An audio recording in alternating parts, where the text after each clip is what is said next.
The Judgment. Part B. The Judgment of Nations, Sheep and Goats. In the context of end-time events, there have been some preceding judgments on the Gentile world.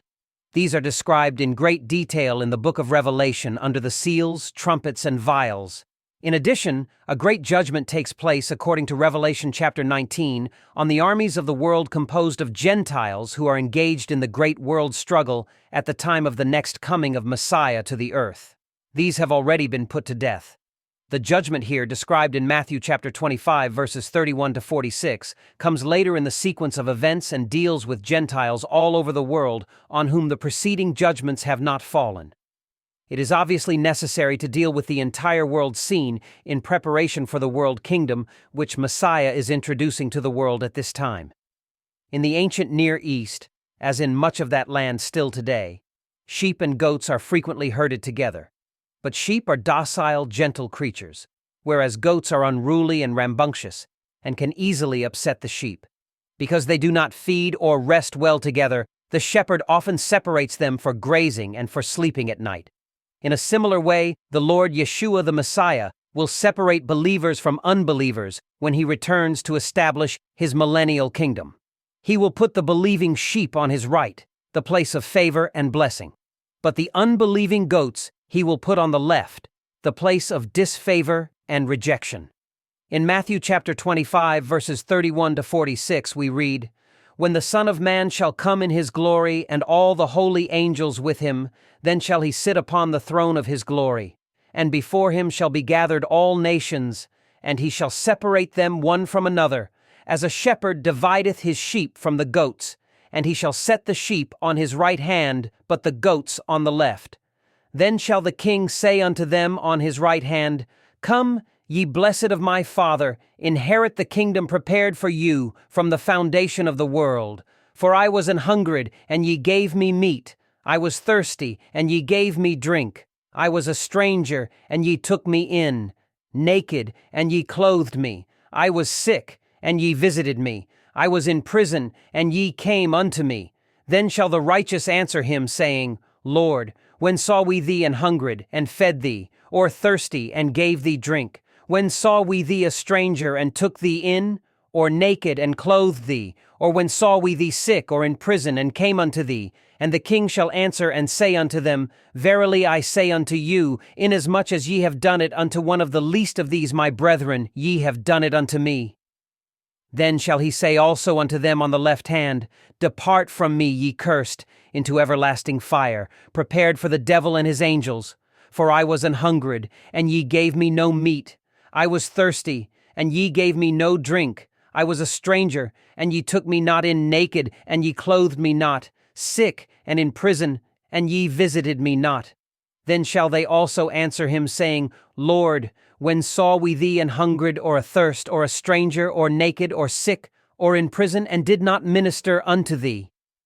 Then shall he answer them, saying, Verily I say unto you, inasmuch as ye did it not to one of the least of these, ye did it not to me. And these shall go away into everlasting punishment, but the righteous into life eternal. In describing this judgment, Yeshua uses the figure of a mingled group of sheep and goats as comprising all nations, or better translated, all Gentiles. According to the passage, they are all gathered before him, and the sheep are placed on his right hand, and the goats on his left. A crucial question is the interpretation of the expression, all nations. It is frequently used in a secondary sense for foreigners and for Gentile believers, in contrast to Jewish believers. Here, as in other details in this passage, an appeal should be made to the particular context. Actually, in addition to the sheep and the goats, a third class is mentioned as my brethren, which can be referred in Matthew chapter 25, verse 40, and referred to again as one of the least of these, which can be referred in Matthew chapter 25, verse 45. These are obviously contemporaries of the sheep and the goats, and yet are not a part of their number. The only scriptural justification for a third class would be to regard these as Jews, in contrast to both saved and unsaved Gentiles. inasmuch as there is another judgment for Israel in Ezekiel chapter 20, verses 34 to 38, in a different place and in different circumstances, the conclusion is supported that the sheep and the goats are Gentiles. The answer is found in the context of this section. These who are here being judged are those who have survived the Great Tribulation. According to many scriptures, the Great Tribulation will be a time of persecution of the Jew referred to in Jeremiah chapter 30 verse 7 as the time of Jacob's trouble. In fact, the persecution will be so great that according to Zechariah chapter 13 verse 8, 2/3 of the Jews in the land will die. There will be a death sentence on all faithful Jews who do not worship the world ruler in the end time. There will be satanic hatred of the Jewish people at that time, and Satan will once again attempt to exterminate them as he has done in so many previous periods in history. In such a circumstance, for anyone to befriend a Jew to an extent indicated in this passage, that is, feed him, clothe him, and even visit him in prison or when he is sick, would be extraordinary evidence of works produced by the grace of God. Accordingly, these works of kindness take on tremendous significance, as they would involve extreme danger on the part of the person performing them, as well as being executed in a time of great deception and hatred of the Jew. Accordingly, for a person under these circumstances to befriend my brethren, it would indicate true faith in God and in Yeshua the Messiah, and the works, while not the ground of salvation, nevertheless become clear evidence of it. By contrast, anyone who puts faith in Yeshua the Messiah and is looking for his next coming to earth and is aware of his special purposes relating to Israel, including the promises of Genesis chapter 12 verse 3, certainly would not ignore his duty and his privilege of ministering to these troubled people. Accordingly, absence of the works indicates lack of salvation just as clearly as presence of the works indicates faith in Yeshua the Messiah. 3 groups involved in this judgment: sheep, goats, and brethren. Who are the brethren?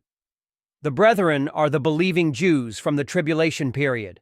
These are people who will hear the message of the 144,000 and trust Yeshua the Messiah.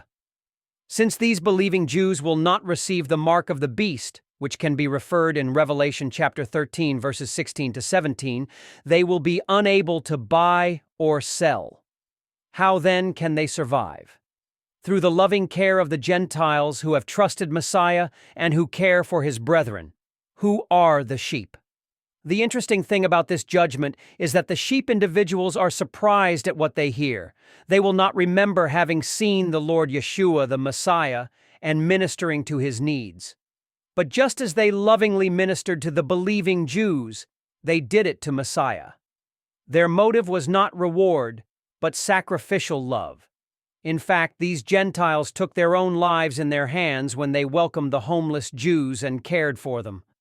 Yeshua said to his disciples, "He that receiveth you receiveth me," which can be referred in Matthew chapter 10 verse 40, and surely this would also apply to his brethren. Who are the goats?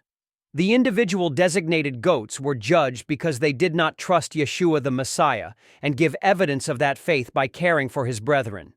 They apparently received the mark of the beast and took care of themselves and their own, but they had no time for the Jewish remnant that was suffering on earth, which can be referred in Revelation chapter 12, verse 17. There are sins of omission as well as sins of commission, which can be referred in James chapter 4, verse 17. Not doing good is the moral equivalent of doing evil. Conclusion: the subjects of Messiah's judgment will be all the nations.